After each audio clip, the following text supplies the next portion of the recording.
Et donc, effectivement, merci Samuel. Donc, je travaille effectivement au DITEP à Gustave Roussy, où j'essaie de faire peut-être un peu plus d'immuno, immuno-onco. Donc, on fait des essais de phase 1 chez les patients atteints de cancer avancé. Et là, ce dont on va parler aujourd'hui, c'est de l'exhaustion et de la vitesse d'acquisition d'un phénotype exhausté pour les lymphocytes T. Alors, ça va, mais ça saute vite. Donc, cet article, c'est un article qui est publié en décembre 2023 dans Nature Immunology par Rudloff et Al. C'est cet article qui s'appelle donc Hallmarks of CD8 cell dysfunction are established within hours of tumor antigen encounter before cell division. Et ça, c'est très important. Donc, quelques petits émos pour réintroduire le sujet. Premier élément, c'est d'introduire la notion d'exhaustion. Euh, L'exhaustion, c'est un état, c'est un phénotype de lymphocyte T qui est marqué, qui est caractérisé par différents éléments, à la fois des éléments de type phénotypique, où on voit qu'il existe alors à la surface des lymphocytes T exhaustés, notamment dans les suites d'une stimulation antigénique chronique, une augmentation de l'expression de récepteurs inhibiteurs, PD1, TIM3, LAT3, TIGIT par exemple.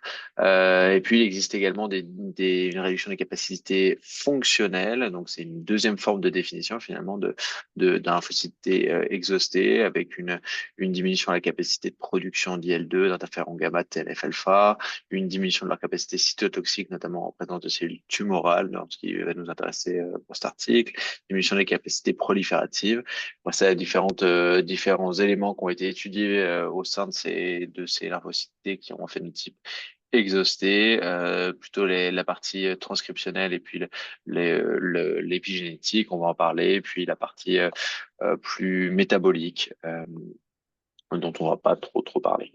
Euh, pour vous réexpliquer un tout petit peu le paysage de ce qu'on pense être le développement d'un lymphocyte T exhausté. Il faut distinguer donc la situation d'une stimulation antigénique chronique où suite à un challenge antigénique, le lymphocyte T rencontre sa cible, puis production d'un memory precursor T-cell, possiblement qui pourra donner lieu à une memory à des lymphocytes T mémoire et puis à des lymphocytes T effecteurs.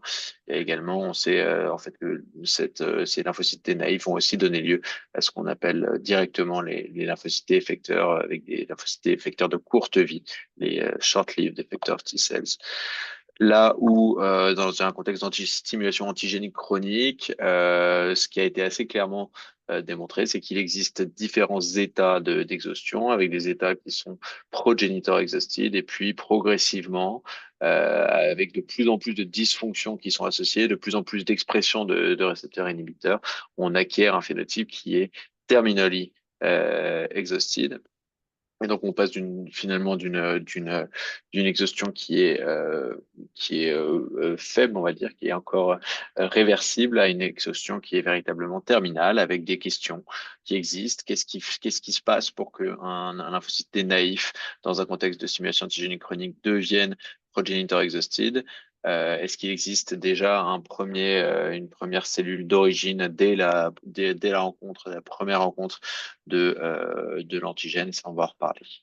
Voilà, donc au fur et à mesure qu'on progresse vers un phénotype terminally exhausted, plus de récepteurs inhibiteurs, plus de renforcement épigénétique, moins de capacité proliférative et fonctionnelle.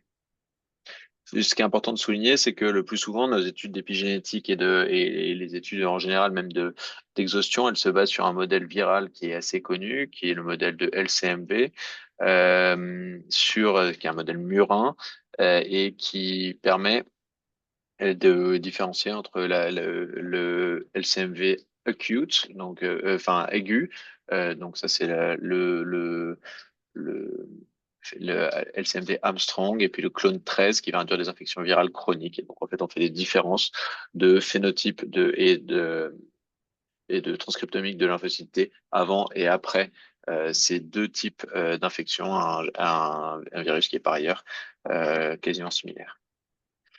Ce qui est considéré et ce qui nous intéresse particulièrement, c'est que les lymphocytes T progenitor exhausted sont finalement ceux qui répondent à l'immunothérapie, ceux qui ont été décrits comme étant les plus répondeurs aux anti-PD1, là où au fur et à mesure qu'on progresse vers un état de plus en plus dysfonctionnel, de plus en plus exhausté, on va plus avoir de capacité à rattraper ces lymphocytes T, plus de capacité, même en présence d'anti-PD1, à avoir une capacité cytotoxique. Ce qui drive ça, c'est ce qui est pensé, c'est évidemment la persistance de l'antigène. Plus un lymphocyte T va être stimulé sur le plan antigénique, plus il risque de basculer d'un progenitor exhausted vers un terminal exhausted. Et puis également d'autres facteurs, il y a interféron type 1 notamment, mais également interféron gamma qui ont été imputés, pas mal de travaux à ce niveau-là. Et puis, on va parler un peu d'épigénétique. Donc, c'est important d'introduire quelques notions d'épigénétique pour vous rappeler que l'épigénétique, ça va notamment s'intéresser à l'accessibilité de l'ADN et donc l'accessibilité des gènes et donc l'un des premiers éléments d'accessibilité des gènes et d'espacement des histones, c'est un complexe qui s'appelle le complexe Swiss-Nif avec les composants que vous voyez ici. Et l'une des manières de mesurer l'accessibilité des gènes, c'est ce dont on va pas parler dans ce papier, c'est de l'attaque sec qui fait finalement une mesure d'accessibilité de différentes régions du génome à une transposase, et ce qui permet de faire des analyses de pics, et plus il y a un pic est présent, plus la région est finalement accessible dans le génome. Ce qui est pas exactement pareil quand on regarde les histones, qui est un mode finalement de répression ou de dérépression de certains gènes. Les marques les plus connues, c'est H3K27 triméthyle. C'est une marque qui va être déposée au niveau de la lysine 27. On va triméthyler la lysine 27 de l'histone H3 au niveau des promoteurs, et par là même, on va les réprimer. Et ça, c'est assez célèbre parce que c'est des cibles de thérapeutiques dans le cancer, donc notamment le PRC2, mais pas toutes ces marques sont assez célèbres. Et puis une dernière manière de réprimer ou d'agir en épigénétique, c'est la méthylation de l'ADN. En général, phénotype un peu plus fixé, c'est moins flexible que la modification des histones. Et donc, en fait, c'est l'ajout d'un groupement triméthyle sur des îlots CPG qui peuvent être donc méthylés ou déméthylés. Donc par là même, on aura un phénotype plutôt réprimé. Ça, c'est plus pour réintroduire ça et vous dire que quand on fait de l'accessibilité de l'ADN, donc qui est finalement la méthode un peu générale pour parler d'épigénétique, on fait de l'attaque sec. Quand on fait de l'étude spécifique de quelle marque d'histone est associée éventuellement à l'attaque sec, ce serait plutôt du chip sec, et plus rarement du cut and run et cut and tag. Et puis, quand on fait de la méthylation, on fait de la méthylation. Et on s'intéresse donc à différents phénomènes.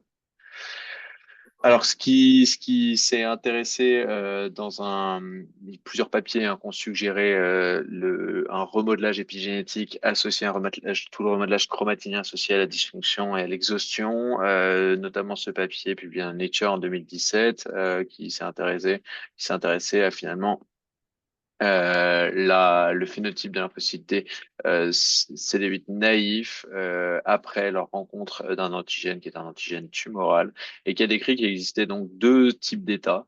Un état qui était le state 1, qui était encore réversible après l'IL-15, quand on rajoutait de l'IL-15, et qui permettait de maintenir une forme, rétablir des capacités effectrices avec production d'interféron gamma TNF-alpha, là où au fur et à mesure que la tumeur progressait, on avançait vers un phénotype de plus en plus non dysfonctionnel et qui ne pouvait plus répondre à l'IL-15. Ce qui était intéressant, c'était de voir que malgré tout, le maximum du remodelage chromatinien, il avait lieu dans la suite immédiate de l'activation de lymphocyte T, et un peu moins finalement dans la progression de ce phénotype déjà pré-exhausté, on va dire, vers un phénotype exhausté. Ce qui était intéressant, c'était de voir que ceux-là qu'ils appelaient les exhaustés, ils avaient déjà des régions qui étaient très spécifiquement accessibles par rapport à d'autres régions. Donc, la PDCD1, le gène qui est en code pour PD1, qui était différentiellement accessible. Pareil, diminution de l'accessibilité de l'interféron gamma ici.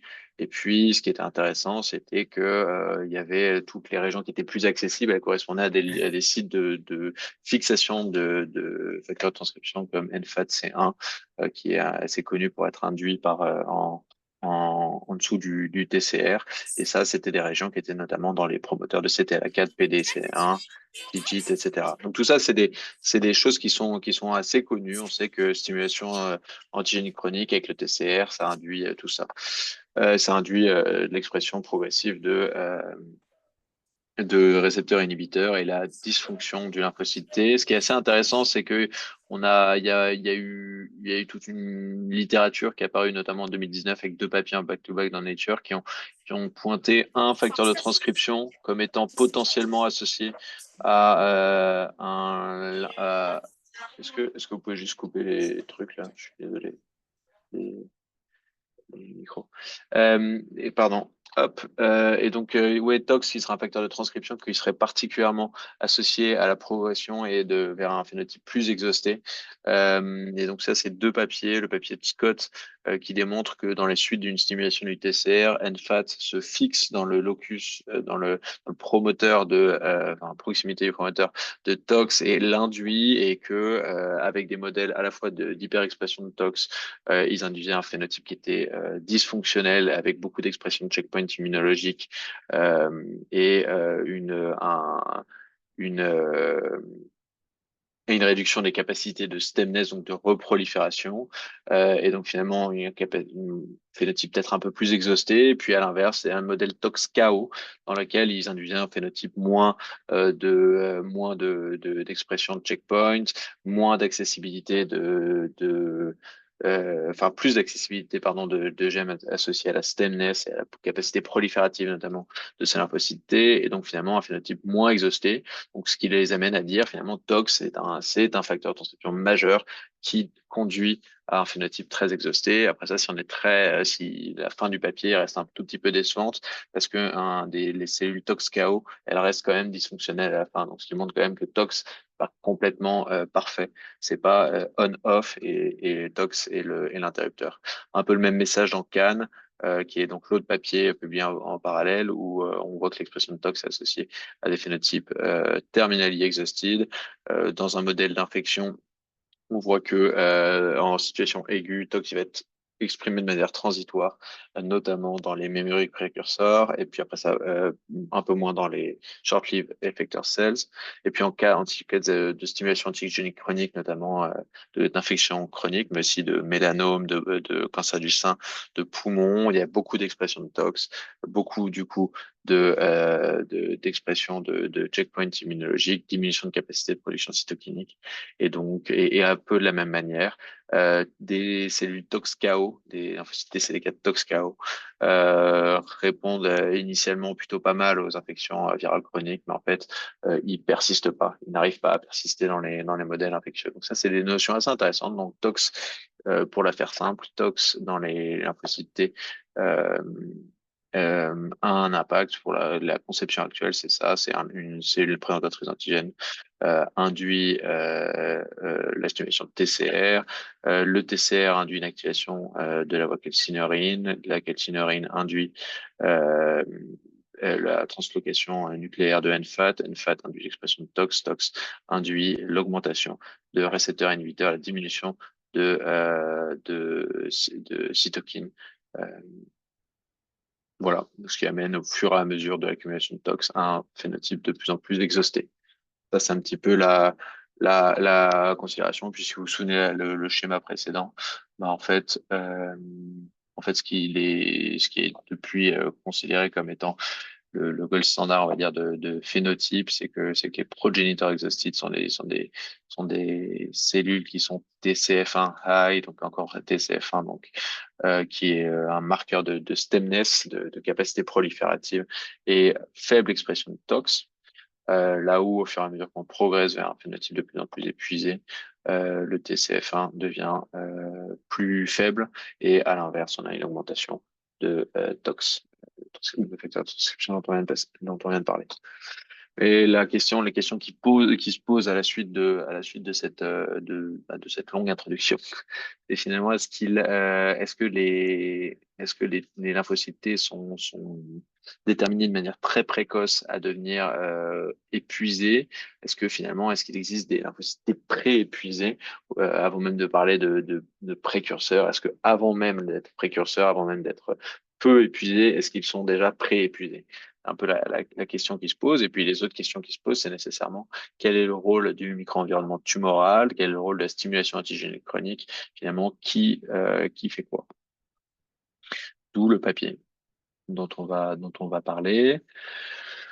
Alors pour répondre à ces questions, ce qu'ils font, c'est qu'ils font ils font des modèles murins avec du transfert adoptif de lymphocytes T, labellés avec du CFSE. En fait, ils vont souvent faire les mêmes modèles. Donc, je vais le décrire un tout petit peu plus. Donc, les lymphocytes T qui vont être transférés dans les cellules, dans les souris, sont marqués avec du CFSE, ce qui va permettre de suivre leur division et elles vont être soit transférées dans des souris contrôle, soit transférées dans les souris qui expriment un modèle infectieux de Listeria monocytogenes qui exprime TAG, soit dans un modèle tumoral d'induction d'induction de tumeurs hépatiques qui elle-même expriment TAG. Et puis, on va finalement sacrifier les souris, analyser les cellules euh,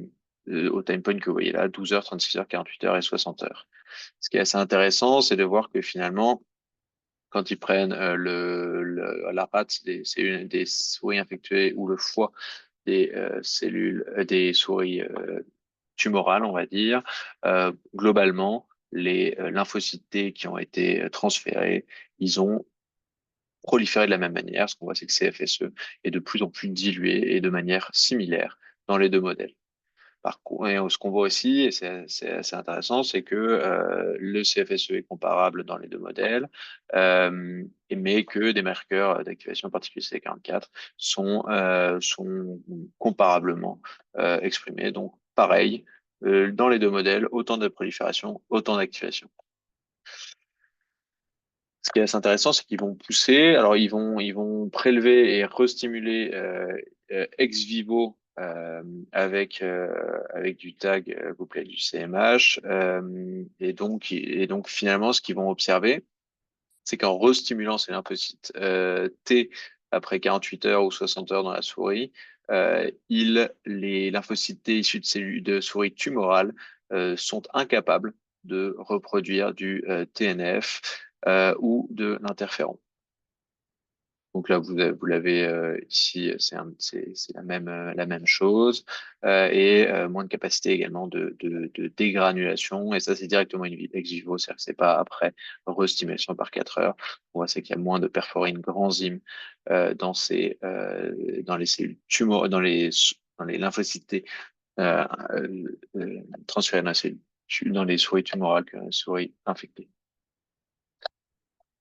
Ce qui est intéressant, c'est que il se pose la question de quand est-ce que ça a lieu. Vous avez vu là sur le précédent, c'est 12 heures, 36 heures, et en fait, ils voient assez précocement une différence. Mais ils disent, bon, on va reculer un peu dans le temps, et donc on va regarder quand est-ce que ça a lieu. Donc ils font globalement la même chose, 6 heures, 12 heures, 18 heures, donc un peu plus précoce, mais le même schéma, euh, même, euh, même modèle. Ce qu'on voit, c'est que à 6 heures, et puis même dans les premières 24 heures, il n'y a pas encore eu de nette division. Globalement, le même profil d'activation, même si on pourrait éventuellement dire que peut-être un peu moins d'activation avec les yeux de la foi dans les modèles tumoraux. Et pareil, dès 6 heures après, on voit déjà une diminution de la production de TNF et d'interféron gamma dès 6 heures. Ça se maintient à 6 heures et ça se majore encore à 18 heures. Là où, et c'est intéressant de le dire, et pareil pour la granzyme, là où c'est intéressant de le dire, il n'existe pas de différence de tox. Donc, c'est-à-dire que concrètement, cette dysfonction qui est acquise de manière très précoce après la rencontre de l'antigène, après la rencontre du milieu tumoral ou du milieu tumoral en l'occurrence, elle est indépendante de tox. Ça, c'est assez intéressant. Alors, il se pose la question, du coup, de savoir est-ce que c'est dû à un timing qui est différent? Est-ce que finalement c'est juste les stimulations, le contexte de présentation d'antigènes qui change? Pour répondre à cette question, ils vont prendre des lymphocytes T déjà effecteurs qui vont trahir, et qui sont issus du modèle de l'hystéria monocytogénèse qui vont finalement et à 5 jours, pardon. Après 5 jours dans le modèle de l'hystéria monocytogénèse, ils vont les retransférer encore, soit dans un nouveau modèle de l'hystéria monocytogénèse, soit dans un modèle tumoral. Et puis, ils regardent après 12 heures, 36 heures ou 7 jours dans le modèle infectieux ou dans la tumeur. Et ce qui est intéressant, c'est que quel que soit, alors que ces lymphocytes T-là, ils sont déjà considérés comme étant effecteurs, ils ont déjà rencontré leur antigène. S'ils sont mis dans le contexte tumoral, ce qu'on voit, c'est que ils prolifèrent, mais ils expriment moins de CD127, donc moins de capacité, enfin moins de marqueurs de différenciation mémoire. Et puis, ils perdent très précocement également leur capacité effectrice. Donc, après 12 heures de rechallenge dans un contexte tumoral, ils ont reperdu. Donc, en d'autres termes, on n'a pas l'impression que ce soit juste la manière dont ils ont rencontré, la manière dont ils ont été finalement primés qui va changer la chose. C'est finalement le contexte global de la tumeur qui va changer la donne. Je ne vais pas vous détailler ça en plus que ça. Il le valide sur un autre modèle euh, le, pour dire finalement que c'est indépendant du foie.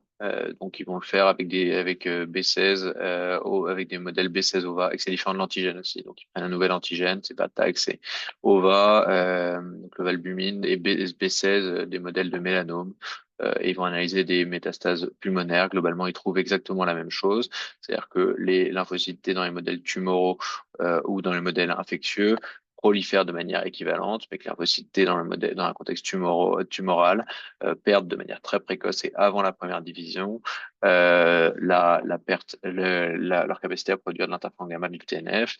Et de la même manière, quand ils prennent des effecteurs comme les T-cells, quand ils les transfèrent dans des souris tumorales, elles perdent très rapidement leur capacité effectrice. Petit break, premier résumé. Le premier message, c'est de dire que donc les lymphocytes T CD8, quand ils rentrent dans la tumeur, ils perdent leur capacité effectrice. Et c'est une affaire d'heures, c'est pas une affaire de jours comme on pouvait le penser. Et ça a lieu avant même la première division cellulaire. Ça, c'est quelque chose qui est spécifique au cancer, qui est pas retrouvé dans les modèles infectieux. C'est quelque chose qui est indépendant de tox. Et donc, c'est une surprise, hein, parce que, enfin, c'est une surprise, en tout cas, c'est un message fort, c'est que tox ne drive pas la dysfonction particulièrement de manière si précoce, quel que soit le type, le site tumoral aussi, le foie, les poumons, et puis quelles que soient les conditions de stimulation, parce que finalement, vous vous souvenez, il y a toute une partie où ils vont restimuler ex vivo, donc c'est pas seulement la contexte de stimulation. Ça, il le valide sur 2 modèles. Et alors même que finalement, il y a une dysfonction, mais l'activation est la même, la prolifération est la même. Euh, il se pose du coup la question de qu'est-ce qui se passe réellement. Qu'est-ce qui se passe réellement? Ils vont faire globalement le même modèle que le premier dont on a parlé, transfert adoptif, et puis mesure à 6 heures, 12 heures, 24 heures, sauf que là, ils vont aller un tout petit peu plus loin. Ils vont faire sur ces populations purifiées, ils vont faire de l'attaque sec et du RNA sequencing. Et ce qui est assez intéressant, c'est que on voit très bien que ces cellules qui pourtant sont naïves, elles sont et qui sont transférées dès 6 heures, elles ont complètement shifté. Dès 6 heures, il y a une grande différence entre le modèle tumoral et le modèle infectieux. Et donc cela, vous le voyez avec l'analyse en composante principale sur l'attaque sec, donc sur la question de l'accessibilité des différentes régions du génome au sein de ces lymphocytes T. Ce qui est intéressant, c'est de voir au cours du temps, parce que du coup, ils ont plusieurs time points, donc ils sont capables de dire quelles sont les proportions, quelles sont la quantité de régions qui vont s'ouvrir ou se fermer dans les suites dans les suites de la stimulation et dans les suites du transfert adoptif. Et en fait, ce qu'ils voient, c'est que ce qui se passe de plus fort dans un modèle infectieux, tout a lieu hyper précocement, et dans un modèle tumoral, tout a lieu enfin, beaucoup a lieu dans les 6 heures. Et c'est vraiment, donc, dans les 6 premières heures, il y a un remodelage qui est complètement complet du lymphocyte T. Il existe secondairement une autre vague dans un contexte tumoral et on va en parler. Alors, qu'est-ce qui se passe de manière un peu plus qualitative? Ils sont capables de faire la part des choses entre tous ces pics qui ouvrent et qui ferment, donc toutes les differentially accessible regions.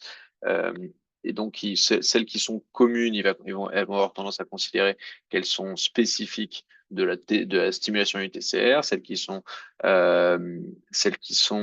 y en a qui sont spécifiquement, donc 21% associées à l'exhaustion, enfin, pardon, à l'exhaustion, au phénotype tumoral. Il y en a qui sont associés plutôt aux souris infectées, donc 15%. Donc, dans la majorité des cas, en fait, c'est tout simplement la condition, la conséquence de la stimulation du TCR. Et ce qui est intéressant, c'est qu'on voit que dans ce modèle-là, dans les modèles murins, on voit qu'il y a le fameux locus qui est très classiquement décrit dans la littérature, de PDCD1, un locus qui est à moins 23 000 paires de bases, qui est typiquement associé à l'exhaustion. Alors finalement, les régions différentiellement accessibles, qu'est-ce que c'est? Qu'est-ce qu'on va voir? Eh ben, on va voir que dans la tumeur, les régions plus accessibles, c'est classiquement, elles fixent plutôt des facteurs de transcription de type NFAT, NFAT-C2, NFAT5, NFAT-C3, NFAT-C1, là où côté infection, il existe plus de modèles associés, plus de fixation à des facteurs de transcription associés plutôt à de l'activation de l'immunité innée, stade 2, stade 5, stade 3 notamment, et donc qui existe beaucoup moins dans le modèle tumoral. Donc dans le modèle tumoral, plus de fixation de NFAT, qui est downstream du TCR, moins de fixation des facteurs de transcription de la famille STAT, et puis sont plutôt le reflet de l'immunité, de l'activation de l'immunité innée.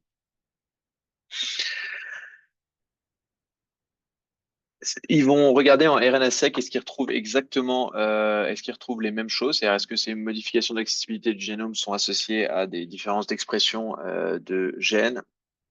La réponse est oui. Selon, ils vont comparer donc le RNA-seq des deux types de modèles et ils vont se rendre compte que finalement il y a moins de réponses interféron alpha, moins de réponses interféron gamma dans les modèles tumoraux. C'est plutôt associé à des modèles plutôt infectieux. Et en fait, ils retrouvent une signature qu'ils avaient retrouvée dans d'autres papiers où finalement c'est une signature dans les modèles tumoraux, c'est une signature qui est assez typique de lymphocyte TCD8 stimulé en l'absence d'interféron de type 1 notamment. Euh, et donc ça, c'est assez intéressant. Euh, voilà. Ils se posent du coup la question, ils se disent, comme je vous ai dit, je ne sais pas si vous vous souvenez, là, sur la vitesse, quand est-ce qu'a lieu le remodelage épigénétique, ils se posent la question de savoir, bah, il y a l'air d'avoir une nouvelle vague, on va dire, entre 6 heures et 24 heures, on va dire. Comment ça se passe exactement?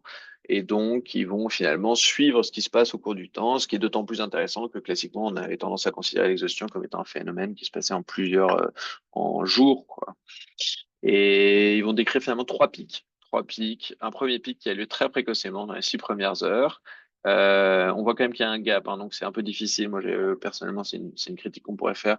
On voit qu'il y a un gap entre 24 heures et 5 jours. Ça peut, on va dire, forcer le fait que ce pic-là, il paraît plus important, mais en tout cas, difficile dans les deux modèles, difficile de dire qu'il n'y a pas de pic entre 24 heures et 5 jours. Et puis, pareil, entre 7 jours et 14 jours, il y a un pic. Là, c'est un exemple qui est assez intéressant, qui est l'exemple typique de CD1, donc le gène qui encode PD1. Le fameux pic, il est là. C'est le pic qui est associé à l'exhaustion. Et ce qui est assez intéressant, c'est qu'il est présent, il est différentiellement accessible par rapport à ici, dès 6 heures, OK. Et au fur et à mesure, il se maintient. Donc finalement, ce qu'on voit, c'est que, et c'est pareil, il y en a qui sont exprimés dès le départ, qui sont accessibles dès le départ. Celui-là, par exemple, il est un peu plus accessible. Et puis en fait, il va pas trop bouger. Là où il y a là où il va y avoir des locus et loci qui vont gagner au fur et à mesure. Donc en fait, finalement, il y a une première vague et en plus de ça, on rajoute du renforcement épigénétique. Pause numéro 2. Euh, pour refaire un point d'étape, pour vous dire que la dysfonction de lymphocyté induite par la tumeur, elle est plutôt associée à un shift épigénétique qui a lieu dans les 6 premières heures et euh, la majorité est commune avec ce qui va se passer dans les modèles infectieux, mais ce qui est plus spécifique de shift épigénétique de lymphocytes T dans la tumeur qui auront plus tendance à devenir dysfonctionnels, c'est le défaut du troisième signal, notamment donc ce qu'on disait STAT1, STAT4, et puis l'augmentation de l'accessibilité à NFAT, notamment, qui est plutôt connu comme étant sous la stimulation de TCR. Et ce qui est intéressant, c'est que cette dysfonction, elle est renforcée dans le temps et avec l'exposition à l'antigène. Et du coup, ils se posent la question, ils se disent en fait, qu'est-ce qui se passe? Qu'est-ce qui se passe si jamais je les sors de leur stimulation antigénique chronique, si jamais je les sors de cette question, comment vont se comporter mes lymphocytes T? Et ils vont faire un modèle de parking. Ce modèle de parking, c'est ils vont retransférer ces cellules donc qui ont été gardées pendant 24 heures, 5 jours ou 10 jours dans un modèle tumoral ou dans un modèle parquet. Donc c'est le contrôle négatif. Donc il y a pas, ils vont pas faire le bras contrôle avec l'infection. Et ils vont mesurer à 5 jours dans une souris saine qu'est-ce qui se passe une fois que mes lymphocytes T se sont reposés sans persistance de l'antigène.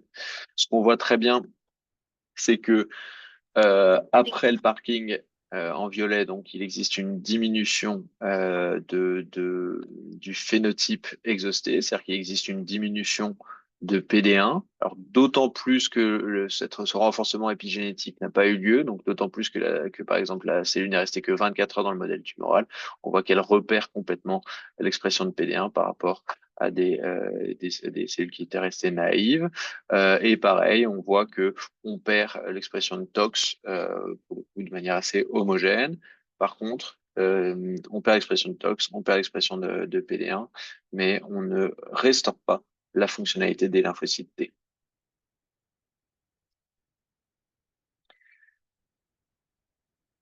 Ce qui est intéressant, c'est que j'ai plus trop en tête ce que c'était, mais ce qui était intéressant, c'était qu'il y avait certains pics qui restaient complètement stables, même après parking dans une souris saine, et notamment ce fameux locus de PDCD1 qui reste finalement, même si les autres marques dans le locus, dans la région de PDCD1 restent enfin, vont être différentiellement accessibles et vont finalement permettre la réduction de l'expression de PD1 on gardera finalement ce locus qui va rester accessible et ça sera finalement comme une cicatrice épigénétique.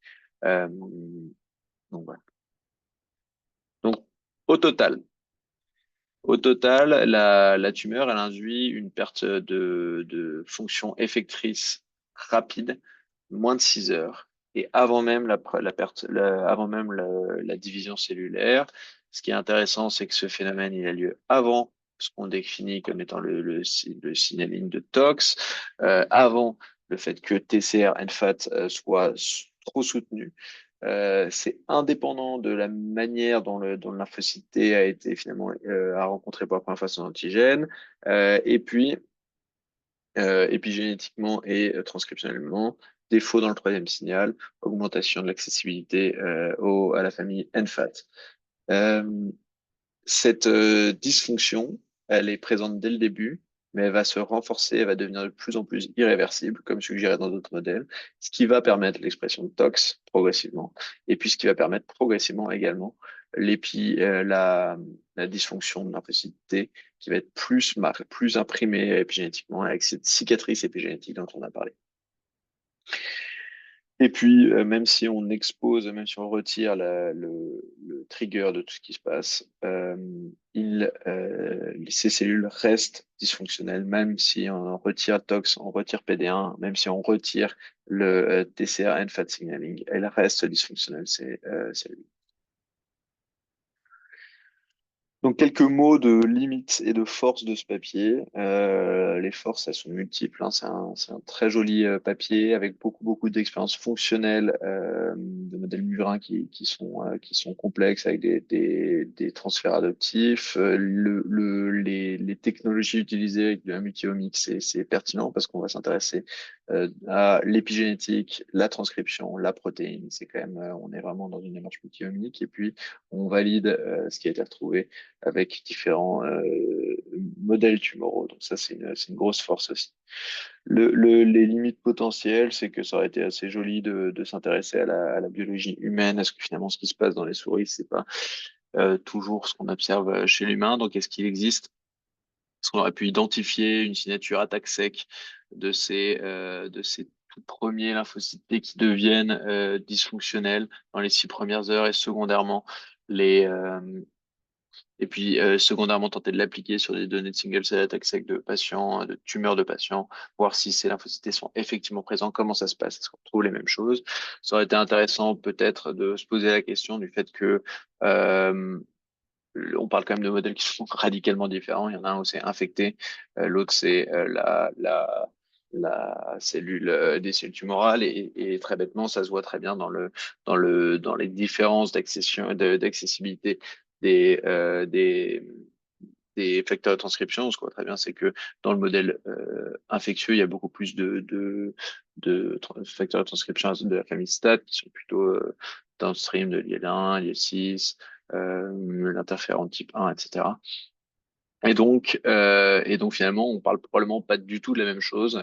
Et comme on le dit, il y en a un qui a probablement pas de troisième signal là ou l'autre là. Donc finalement, est-ce que c'est les mêmes contextes? Est-ce qu'on peut conclure à un truc qui est spécifique de la tumeur ou est-ce que juste on regarde un peu des choux et des carottes? Et puis enfin, j'ai du mal, moi, à considérer, on regarde certes au cours du même temps, de la même période, 6 heures, 12 heures, 18 heures, mais j'ai du mal à concevoir si finalement euh, la quantité de stimulation antigénique qui vont être reçues pendant ces 6 premières heures, par exemple, va être exactement la même sur les D1 et lymphocytes dans la tumeur ou dans l'infection. Si ça se trouve, c'est pas du tout la même chose qui va amener finalement euh, à des différences complètes en ce qui concerne le phénotype. Voilà. Ce papier, il amène des grosses questions. Il amène quand même des grosses questions parce que il dit très clairement que le lymphocyte T, il devient dysfonctionnel avant qu'il soit exhausté. Et ça, c'est assez intéressant parce que ça amène à nous poser la question de qu'est-ce qu'on appelle quoi? Est-ce qu'on appelle un lymphocyte T exhausté en fonction de sa définition phénotypique? Et même au sein de cette définition phénotypique, on voit que les gens disent des choses parfois contradictoires, parfois voilà. Donc, est-ce qu'on considère qu'un lymphocyte T exhausté, il est PD1 positif, PD1 high, d'autres protéines transmembranaires? Est-ce qu'on le définit selon sa capacité fonctionnelle, sa capacité de production d'interféron gamma de TNF-alpha, par exemple? Ou enfin, est-ce qu'on le définit de manière épigénétique, finalement? Quelle est sa cicatrice? Quelle est l'utilisation qu'il fait de son génome dans un contexte de plasticité chromatinée?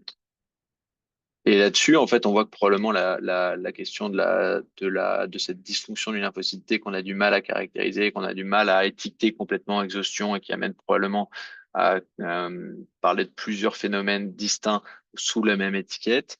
Euh, Probablement qu'il y a plusieurs différences qui peuvent exister, qui peuvent expliquer plusieurs phénotypes différents qu'on mettrait sous la même étiquette. On pourrait imaginer, et c'est ce dont on a parlé là, c'est la question de stimulation TCR, mais est-ce que finalement la durée du TCR, est-ce que de la stimulation TCR est aussi importante que par exemple la quantité de stimulation TCR? Est-ce qu'on n'a pas vraiment de modèle à ma connaissance qui permet vraiment vraiment faire la part des choses? Le contexte de l'environnement cytokinique, là on voit très bien que probablement que la dysfonction précoce, elle est due à l'absence de costimulation enfin, du troisième signal. Et enfin, le challenge métabolique. On sait que dans un contexte tumoral, il y a une compétition métabolique, une compétition pour l'accès aux métabolites, à l'oxygène et aux nutriments de manière plus large, qui peut complètement défavoriser le lymphocyte T, en particulier le lymphocyte T. Et je peux pas m'empêcher, il y a ces deux papiers qui sont sortis en back-to-back très récemment et qui viennent finalement un peu rajouter encore un peu d'eau dans le moulin, à se dire est-ce que finalement la fécité est exhaustée, est-ce que finalement c'est pas une forme de physiologie, est-ce qu'on est vraiment dans la pathologie, est-ce que finalement les lymphocytes exhaustés ne sont pas, on n'a pas de base dans les suites immédiates de la stimulation antigénique, une population qui va être, comme vous le disiez, pré-exhaustée. Et donc, il y a ces deux papiers qui sont sortis récemment, qui sont intéressés plutôt à des infections virales plutôt aiguës, enfin du LCMV en fait, aiguës ou chroniques, et puis qui démontrent qui semblent suggérer que dans les suites d'une infection virale, il y a deux populations qui vont se développer. Il y a les memory precursor cells et les pré-exhaustés finalement qui commencent à être déjà PD-1 high et qui sont déjà tox positifs, et avec deux chemins possibles dans lequel le chemin de la stimulation antigénique chronique, donc on bascule sur le bas de la slide d'introduction dont je vous parlais, euh, en cas de stimulation de persistance de l'antigène, persistance de ces lymphocytes, de ces T progéniteurs exhaustifs qui sont peut-être plus capables de survivre dans un contexte de stimulation antigénique chronique, là où quand l'antigène est éliminé, ces lymphocytes T progéniteurs, ces lymphocytes T exhaustés, ils prolifèrent plus trop, donc ils peuvent plus trop survivre. Donc tout ça pour dire que est-ce que finalement c'est pas un modèle de cette exhaustion, un modèle qui permet de dire, qui permet de calmer une infection chronique, de calmer le fonctionnement d'un lymphocyte T, tout en leur permettant possiblement de perdurer dans ces contextes qui peuvent être un petit peu challengeants. Voilà, voilà. C'est tout fini. Est-ce que vous avez des questions ou est-ce qu'on peut discuter? Ben, merci beaucoup.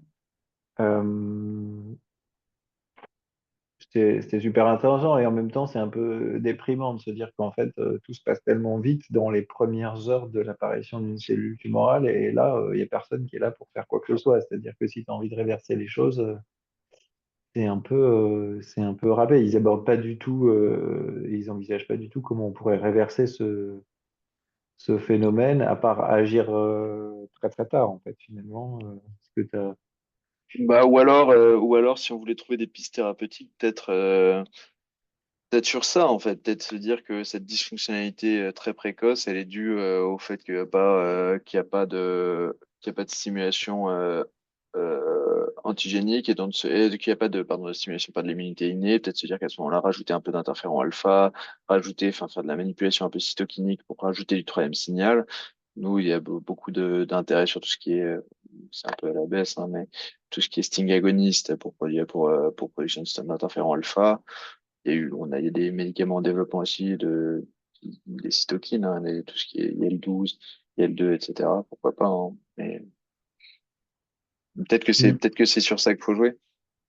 Mais c'est un peu challengeant. On a parlé de Jack, des Jack inhibiteurs récemment. Là, c'est le message inverse qui est donné. Ouais. Euh, Pas évident.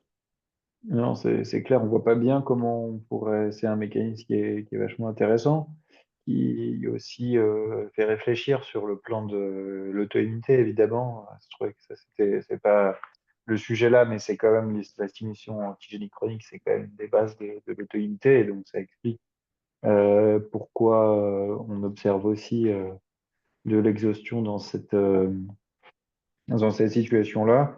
Et les cellules exhaustées, pour le coup, dans l'auto-immunité, on a plutôt envie de penser qu'elles ont un rôle bénéfique, puisqu'elles vont avoir moins de capacité à faire de l'inflammation. Et pour autant, c'est pas trop ce qui se passe, quoi.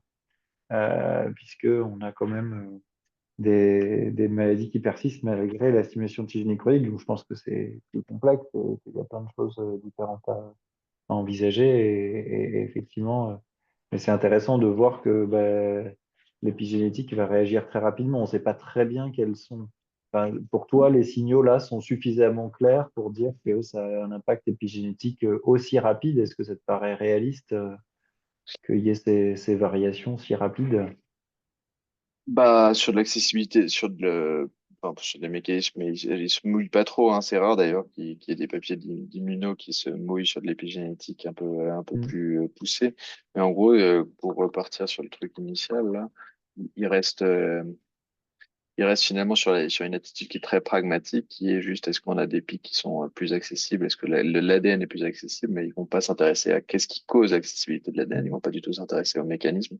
Ça aurait été intéressant, mais il y a peu de papiers qui le font et qui s'intéressent à tout ce qui est EZH2 par exemple, dans les suites d'une activation, qu'est-ce qui va se passer sur la méthylation, même si ça bouge un peu moins, c'est plutôt enfin, voilà, qu'est-ce qui se passe exactement, ça aurait été Tu penses que très intéressant. l'activation, tout ça, ça passe par le TCR et que l'activation par la cellule tumorale du TCR d'une tumeur avec probablement d'autres signaux qui viennent aussi, est différente d'une infection.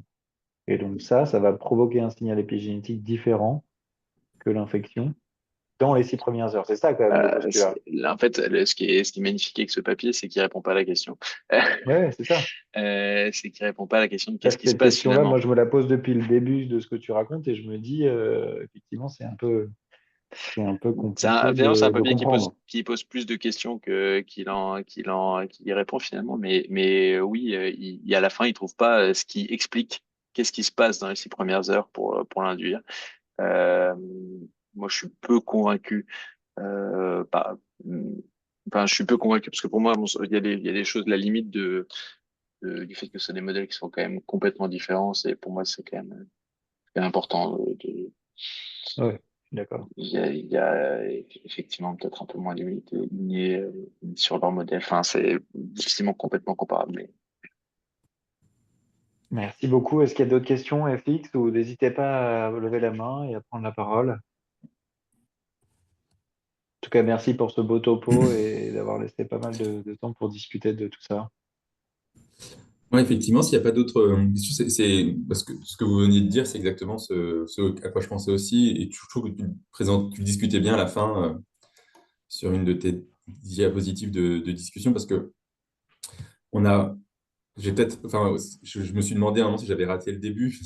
Est-ce qu'effectivement, dans les deux modèles principaux avec l'hystéria et cellules tumorales, est-ce qu'il y a un détail sur les différentes. Déjà, en fait, j'ai pas bien perçu, moi, au départ, les différences des deux modèles. Comment. En fait, on n'a aucune idée sur les conditions dans lesquelles la réponse initiale se met en place, quoi. ouais, ils se focalisent pas trop En termes là-dessus. de co-stimulation, enfin, j'ai même pas perçu, j'ai même pas compris moi personnellement, mais pendant que j'ai pas écouté au début, c'est s'ils injectaient s'ils allaient, comment dire, inséminer les cellules tumorales aux mêmes endroits que des bactéries. Comment sont les modèles? Je sais plus. Je peux pas te mentir, je sais plus. Parce que je Je trouve que sais c'est plus. effectivement la question centrale, quoi. Moi, ça me choque pas trop ces différences sur l'activation, enfin sur ce remodelage initial, mais du coup, est-ce qu'on peut, non, on peut pas du tout dire que c'est spécifiquement lié à l'antigène. Non. Et quel antigène? Ça, on n'en a aucune idée. Enfin, il n'y a nulle part. Probablement via enfin, je sais pas en vrai. Probablement qu'on peut en partie le dire par les différences qui sont observées. Donc, il doit y avoir de redondance avec des modifications épigénétiques qui sont connues par rapport à la stimulation des TCR et des lymphocytes? Certainement. Et probablement il devait y avoir de la même manière si on veut regarder sur le CD28 ou sur d'autres molécules de costimulation, d'autres cytokines, etc., il doit y avoir des redondances qui doivent pouvoir suggérer que c'est plutôt dans le modèle tumoral, plutôt cette modalité d'activation du T, et dans le modèle bactérien, peut-être plutôt ce modèle d'activation. Mais c'est vrai que c'est ce qui est intéressant. Enfin, effectivement, je suis d'accord avec vous. C'est vrai que ça ça aurait été joli de de nous montrer par exemple les cellules en présence quand ils sacrifient le foie ou quand ils analysent le foie ou la rate, rien que ça aurait été intéressant, quoi.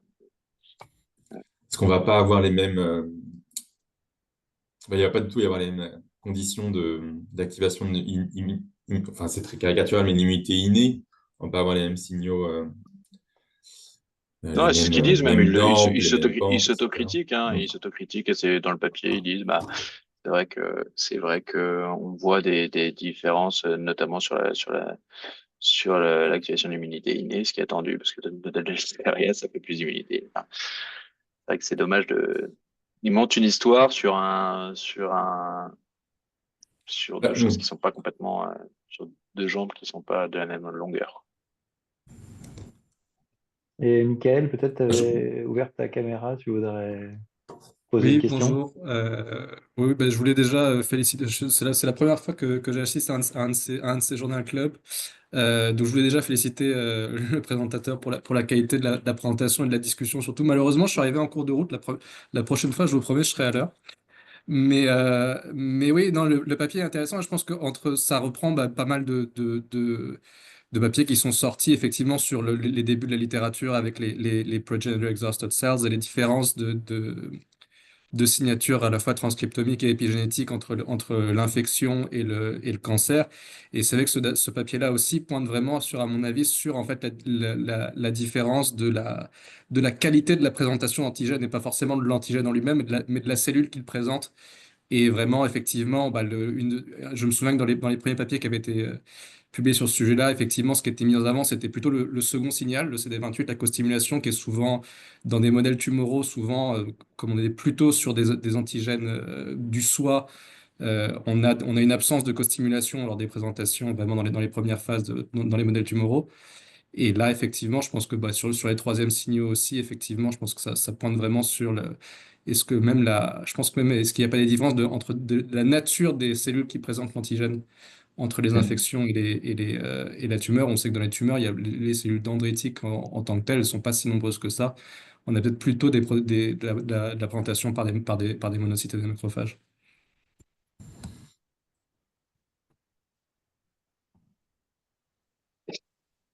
Oui, ouais, je suis complètement d'accord. Je trouve ça extrêmement, extrêmement intéressant, en effet.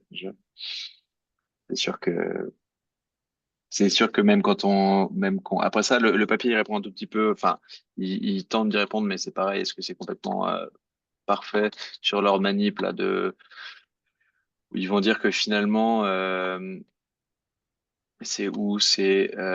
les manips là où ils prennent des cellules. Attends, je les ai là. Là, non. Ils re-stimulent ouais, c'est ça, quand ils prennent déjà des effecteurs de cellules, de souris infectées et qu'ils les transfèrent dans des souris tumorales ou infectées. Et là, qu'ils voient qu'il y a la différence. Donc peut-être, enfin, en tout cas, ça se passe peut-être de manière chronique, peut-être que en tout cas, c'est pas possiblement pas sur le priming pur, possiblement pas, en tout cas, ce qui suggère à partir de ça, c'est que peut-être c'est pas simplement l'absence de costimulation dans la tumeur directement qui va changer la direction, changer l'ontologie de la cellule, mais plutôt ce qui se passe directement dans son contexte où elle doit s'activer. Mais c'est une manip, c'est pas complètement parfait. Non, c'est vraiment, ouais, parce que toi, Michael, qui a travaillé un peu dans le type 1 dans la greffe, est-ce que c'est des approches qui pourraient être appliquées plutôt de favoriser ce genre de phénomène pour essayer de reproduire le contexte tumoral pour essayer d'avoir une sorte d'exhaustion et de tolérance vis-à-vis d'antigènes, parce que c'est ça évidemment la Oui. question qu'on se pose quand on voit des données comme ça. Oui, mais c'est vrai il y a aussi il y a une école de pensée qui dit qu'effectivement, ces populations de cellules épuisées, que dans l'affection chronique, en fait, elles sont là pour permettre une balance et éviter d'avoir une immunopathologie qui soit trop forte. Mm. Et peut-être qu'il faudrait qu'on voilà, investiguer la façon de stimuler de cette façon-là le système immunitaire dans les pathologies auto-immunes pour essayer de les améliorer. Est-ce qu'il y a Mhm. d'autres gens qui ont des questions? Sinon, j'avais peut-être juste une petite question vraiment enfin, assez. Est-ce que tu pourrais juste réexpliquer le principe de la méthode du parking? J'ai pas tout à fait saisi comment ils s'y prenaient en fait. Attends, je te retrouve la diapo. Euh, Ils prennent ils retrient des cellules, donc des TCR tags, qui ont passé 24 heures dans la tumeur, ou 5 jours dans la tumeur, ou 10 jours dans la tumeur, enfin dans la souris, avec le Ok. modèle tumoral. Ils sacrifient la souris, ils trient les cellules. Je me souviens plus exactement sur quelles sont les cellules, enfin quel site sur lesquels ils vont trier les cellules, Mhm. et ils les parquent. Donc vraiment littéralement, ils les parquent dans des souris saines. Donc dans le but de voir finalement leur évolution quand on retire la stimulation antigénique chronique, comment ça se passe. Et j'utilise un contrôle négatif qui est une souris, un TCR tag, parquet 24 heures, parquet 5 jours, parquet 10 jours, transfert adaptif, et pareil à 5 jours. On mesure exactement ce qui se passe. Et donc, ils arrivent à retrouver autant de cellules en fait. Et ils arrivent à retrouver autant de cellules. C'est là où je te dis que je suis un tout petit peu en limite sur quelles sont les cellules exactement, où est-ce qu'ils vont les chercher. Voilà, Oui, par contre, elles sont parquées. Et là, la stimulation ex vivo, du coup, c'est. Et ça, c'est la stimulation ex vivo, c'est qu'ils vont refaire, en fait, c'est surtout ce qui est manip fonctionnel sur l'interféron gamma TNF, c'est ce qu'ils font à chaque fois, en fait, ils trient encore les Ah oui, cellules, quand ils et retrouvent, pardon, ok, ça y est, je ils vois. retrient pour pour de la stimulation antigénique et voir ce qui se passe en termes de sécrétion d'interféron TNF. Ok. Oui, parce que du coup, la deuxième souris est complètement saine, elle n'a pas de tumeur, elle n'a rien. Non, alors rien. Ok, intéressant. Bon, ben, on va conclure cette super topo en remerciant tout le monde, particulièrement Mathieu qui nous a fait une super présentation très claire avec une remise en contexte et on a pu discuter pas mal. Donc merci à tous. Si vous êtes tous invités, Michael, si ça t'intéresse, à nous présenter des papiers. On a déjà un présentateur pour mars, mais pour avril, si tu es volontaire, surtout que tu bosses dans des domaines qui nous intéressent. Tu bosses chez Makoto Miura, c'est ça? Oui, c'est bien ça. Oui. Et puis Ouais. avant ça, j'ai fait ma thèse sur les effets de l'anti-PD1 sur les Treg dans des modèles tumoraux. Donc, c'est pour ça que Donc voilà, je reviens un n'hésite peu à mes pas à me premiers amours là. contacter par mail pour enfin, moi et les autres organisateurs, François, Xavier, Mathieu et puis Myriam Morcel, dont tu as le contact normalement.